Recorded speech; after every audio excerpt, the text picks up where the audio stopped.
Setiap pagi dan setiap hari, jangan lupa untuk amalkan doa ni. Ambil tangan, kemudian kita baca doa ni, kita tiup kat tangan kita, kita sapu daripada hujung rambut sampai hujung kaki. Apa bacaannya? Jom kita baca sama-sama. Bismillahirrahmanirrahim.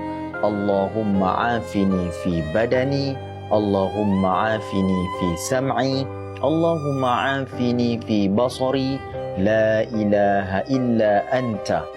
Yang bermaksud, Ya Allah Tuhanku, berilah kebaikan dan kesihatan pada badanku, pendengaranku dan penglihatanku. Tidak ada Tuhan kecuali Engkau, Ya Allah.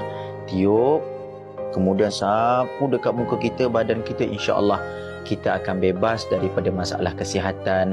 Badan kita akan segar, badan kita akan fresh. Akal fikiran kita akan jadi lebih cergas, lebih tenang. Insya-Allah. Amalkan sama-sama, pasti mustajab.